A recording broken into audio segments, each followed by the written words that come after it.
students, welcome to Pharmacy Notes by US. Today we discuss Narcotic and Psychotropic Drug Act 1985 Part 2. इससे पहले अपन ने बात की थी कि जो नार्कोटिक एंड साइकोट्रोपिक एक्ट है, उससे पहले जो जैसे OPM act, D OPM act and venus drug act आया रखे थे, उसके बाद भी नार्कोटिक एंड साइकोट्रोपिक ड्रग है जो कि 1985 क्यों पास किया गया, उसके कुछ ऑब्जेक्टिव्स देखे थे और डेफिनेशंस देखी थी, जहां अपन ने देखा था कि जो चीजें हैं उन्हें और भी ज्यादा कंट्रोल में लाने के लिए या फिर जो अवैध तस्करी है उसे पूरा का पूरा प्रोहिबिट करने के लिए इस एक्ट को वापस लाया गया। इसके अंदर अब अपन बात करने वाले हैं कुछ चैप्टर्स के अंदर इन्होंने जो narcotic drugs and psychotropic substance है उन्हें 5 भाग में डिवाइड किया है। सबसे पहले जो प्रारंभिक है उसे कहते हैं प्रीलिमिनरी। उसके अंदर उन्होंने बताया है कि जो बेसिक है जो narcotic drug and psychotropic substance के बारे में, कि जो ये अवैध तस्करी जो नार्कोटिक सब्सटेंस की रोकने के लिए एक एक्ट बनाया गया, जिसे एक्ट को कहते हैं narcotic drug and psychotropic drug act 1985, जो कि पूरे के पूरे होल इंडिया के अंदर एक्सटेंड किया गया, पूरे के पूरे इंडिया में फैला गया है। And also for citizen of India and outside India, यानी कि अगर कोई इंडिया में आता है या फिर इंडिया से जा रहा है तो भी वहां पे इस चीज को अपन कंट्रोल कर सकते हैं। To all person on ship and aircraft register in the India, यानी कि सारे जो पर्सन है जो कि एयरक्राफ्ट में या शिप में है जो कि रजिस्टर्ड है इंडिया के अंदर, उसके ऊपर भी ये लागू होता है। पार्ट ऑफ दिस चैप्टर में अपन बात करते हैं अथॉरिटीज एंड ऑफिसर्स, यानी कि इसके अंदर जो narcotic drugs and psychotropic substance act है उसके अंदर जो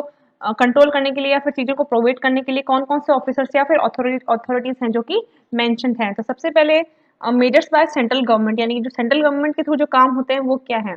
central government to take measures for preventing and combating abuse of illicit trafficking in narcotic drugs etc. Central governments take major respect of the following matters, यानी कि basically जो central government है उसका काम है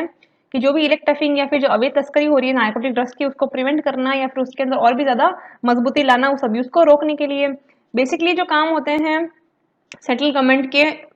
ये सारे हैं। First is to coordinate of action by various officers, state government and other authorities, यानी कि सारे के जो ऑफिसर्स हैं पूरे स्टेट्स गवर्नमेंट में या फिर दूसरी अथॉरिटीज में उनके साथ कोऑर्डिनेशन बैठाना एंड सारी की सारी उनसे इंफॉर्मेशन कलेक्ट करना। Assistance to the concerned authorities in foreign countries and concerned international organization with a view to facilitate coordination and universal action for prevention and suppression of illicit trafficking in narcotic drugs and psychotropic substance। Students काफी tough language है but I know you have to study, यानी कि jurisprudence के अंदर tough language है but आपको हूबहू वही लिखनी पड़ेगी। ये जो मैटर मैंने आपको प्रोवाइड करनी है उसके अंदर एक एडवांटेज ये रहेगा कि सारा का सारा आपका जो थ्योरी एग्जाम्स होते हैं कॉलेज लेवल के अंदर, डिप्लोमा और बी फार्म के अंदर, उनके लिए भी ये मटेरियल सफिशिएंट है। इसके अंदर आपको कुछ ऐड करने की जरूरत नहीं है। हाँ, according to the number you can reduce the quantity, but जो लैंग्वेज है जूरिस्प्रूडेंस की वो वैसी की वैसी रहेगी, इसे चेंज नहीं किया जा सकता।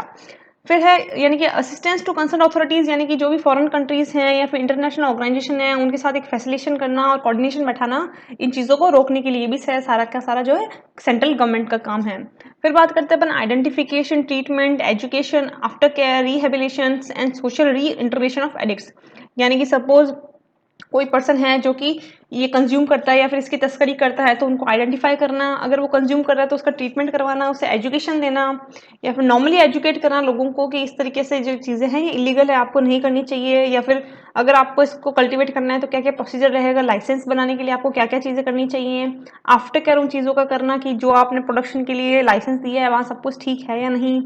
रिहेबिलिटेशन सेंटर्स, यानी कि जो बहुत ज़्यादा नशा करते हैं और वापस अब रिहेबिटेट होना चाहते हैं या फिर वापस है जो कि अपने आप को प्योरीफाई कर रहे हैं की कोशिश कर रहे हैं, उनके लिए रिहेबिटेट सेंटर्स लाना, उनमें फंड प्रोवाइड करवाना एंड उन लोगों को वापस सोशल री इंटीग्रेशन करवाना, या जो एडिक्ट्स हैं या जो नशे करते थे उन लोगों को वापस सोशल ऐड करना, ये सारा का सारा जो काम है वो सेंट्रल गवर्नमेंट का रहता है।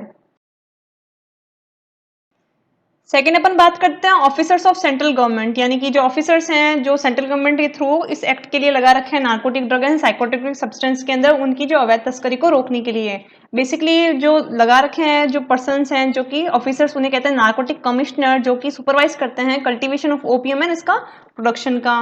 फिर है narcotic drug and psychotropic substance consultative committee, यानी कि जो narcotic drug and psychotropic substance है एनडीपीएस एक्ट, उसकी एक कमेटी भी है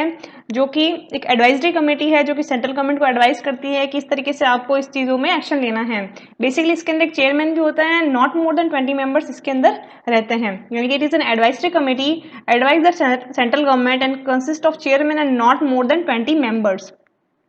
फिर है national fund for control of drug abuse, यानी कि जो ड्रग अब्यूज को कंट्रोल करने के लिए जो नेशनल फंड्स हैं वो भी सेंट्रल गवर्नमेंट के थ्रू ही है जो कि रिलीज होते हैं या फिर कंस्टिट्यूट होते हैं।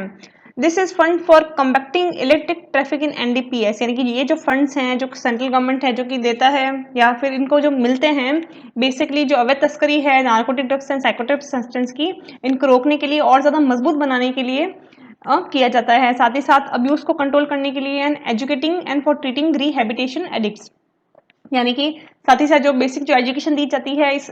नार्कोटिक सब्सटेंस के बारे में या फिर इनसे ट्रीटमेंट किया जाता है या फिर जो रिहैबिलिटेशन सेंटर्स है गवर्नमेंट के उनके अंदर फंड किया जाता है यूजिंग बाय सेंट्रल गवर्नमेंट। फिर ऑफिसर ऑफ स्टेट गवर्नमेंट, यानी कि जो स्टेट गवर्नमेंट्स हैं उनके अंदर भी है जो कि ऑफिसर्स हैं जो कि अपॉइंट होते हैं narcotic drugs and psychotic substance की अवैध तस्करी को रोकने के लिए। They are appointed under the sub section shall be subject to the general control and direction of state government, यानी कि ये सब सेक्शन के अंदर है जो कि अपॉइंट किए जाते हैं। इनका basically general control and direction होता है जो कि स्टेट गवर्नमेंट के थ्रू सेंट्रल गवर्नमेंट को बताया जाता है। फिर third chapter prohibition control and regulation, यानी कि जो नार्कोटिक ड्रग्स हैं कौन कौन प्रोहिबिटेड हैं, कहाँ कहाँ आप नहीं कर सकते, कंट्रोल एंड उसकी रेगुलेशंस के बारे में। तो सबसे पहले है प्रोहिबिशन ऑफ सर्टेन ऑपरेशंस, यानी कि विदाउट लाइसेंस आप ये वाले सारे के सारे काम नार्कोटिक ड्रग्स के लिए नहीं कर सकते। सबसे पहले है cultivation of any coca plant और gather any portion of coca plant, यानी कि विदाउट लाइसेंस या विदाउट परमिशन आप कोई भी कोका प्लांट को इकट्ठा नहीं कर सकते, उसको कल्टीवेट नहीं कर सकते। इट इज टोटली प्रोहिबिटेड, ये प्रतिबंधित है। कल्टीवेट द ओपियम पॉपी और एनी कैनाबिस प्लांट, यानी कि अगेन ओपियम या फिर पॉपी प्लांट्स को या फिर कैनाबिस प्लांट को कल्टीवेट करना भी अवैध है, आप इसे नहीं कर सकते। Produce, manufacture, possess, sale, purchase, transport, warehouse, use, consume, import, interstate and export, interstate transportation, import into India, export from India or transship any narcotic drugs or psychotropic substance is totally illegal या फिर prohibited, यानी कि सारा का सारा manufacture करना, उसे बनाना, उसे प्रोसेस करना, सेल करना, कंज्यूम करना, उसका यूज करना, इंपोर्ट करना, इंडिया से लाना, इंडिया के अंदर ले जाना, ये सारी की सारी जो नार्कोटिक ड्रग्स के लिए है जो टोटली प्रोहिबिटेड हैं, अवैध हैं। बट गवर्नमेंट में अलाउ कल्टीवेशन फॉर सीड्स और हॉर्टिकल्चर और preparation as a flavouring agent. But जो सरकार है अगर लाइसेंस के बिना की अगर अपन बात करें या फिर परमिशन दे देती है मोस्टली या फिर प्रतिबंधित नहीं है नार्कोटिक सब्सटेंस में उसके बीच, या फिर अगर कोई हॉर्टिकल्चर के लिए एज अ फ्लेवरिंग एजेंट इनको यूज कर रहा है जिसके अंदर की नार्कोटिक ड्रग है जो कि ऐड नहीं है या फिर उतनी कंसंट्रेशन में ऐड नहीं है, तो वो गवर्नमेंट है जो कि पास कर देती है। फिर है prohibition of certain activities relating to property derived from offence, यानी कि जो जहाँ पे खेती हो रही थी कल्टीवेशन की, जहाँ खेती हो रही थी नार्कोटिक ड्रग्स की, उस पर्टिकुलर एरिया के हिसाब से उसमें कुछ एक्टिविटीज करना है जो कि प्रोहिबिटेड है, मना है। अब वो कौन कौन सी हैं? So no person shall convert or transfer any property knowing that such properties are is derived from the offense, यानी कि अगर उन्हें पता है कि ये एक अवैध जमीन है, यहाँ पे इस तरीके का काम हो रखा था, तो कोई भी पर्सन है जो कि इसे किसी दूसरे के नाम पे ट्रांसफर नहीं कर सकता। कंसील और dispute the true nature, source, location, disposition derived from the offence, यानी कि साथ ही साथ ये नहीं बता सकता कि जो वहाँ पे ऑफेंस हुआ है या जहाँ पे ये चीजें हो रही हैं उसका नेचर क्या है, उसकी सोर्स क्या है, लोकेशन क्या है। फिर है पावर ऑफ सेंट्रल गवर्नमेंट। इन सब चीजों में जो पावर है सेंट्रल गवर्नमेंट की वो क्या है? तो under the provision of section 8 permit, control and regulate, यानी कि जो सेंट्रल गवर्नमेंट है narcotic drugs and psychotropic substance के अंदर परमिट करती है, कंट्रोल करती है, रेगुलेट करती है under the section 8। The cultivation और gathering of any portion, such cultivation और gathering being only on account of the central government और the production, position, sale, purchase, transport, import, interstate, export, interstate use or consumption of coca leaves and opium poppy and cannabis plant and medicinal opium or any narcotic and psychotropic drug, यानी कि basically सारा का सारा जो control है वो central government के अंदर ही है। वो सेंट्रल गवर्नमेंट है जो स्टेट गवर्नमेंट को है जो कि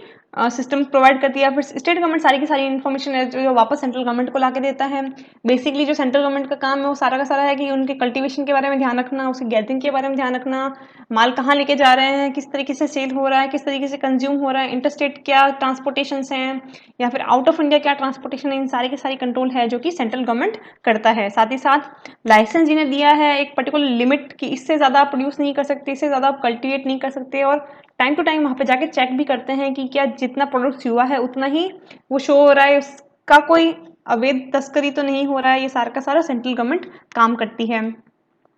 फिर है पावर ऑफ स्टेट गवर्नमेंट, यानी कि the position, sale, purchase, transport, import, interstate, export, interstate, use or consumption of coca leaves and opium poppy and cannabis plant and medicinal opium or any narcotic substance। यानी कि again same ही है दोनों का, but again ये central overall बात आ जाती है, state है जो कि स्टेट लेवल पे सारे का सारा जो इन्फॉर्मेशन कलेक्ट करके सेंट्रल गवर्नमेंट को देता है। तो इसका भी सारा का सारा काम narcotic drugs and psychotropic substance के अंदर उसकी परचेज के बारे में, उसका ट्रांसपोर्ट क्या है, कंजप्शन कौन कर रहा है, of coca leaves, opiums and cannabis के बारे में सारी की सारी इन्फॉर्मेशन है जो कलेक्ट करना है। Manufacturing and position of preparation opium from opium lawfully, साथ ही साथ जो ओपियम्स या प्रिपेयर हो रहे हैं उसके बारे में, उसकी मैन्युफैक्चरिंग के बारे में भी पता लगाना।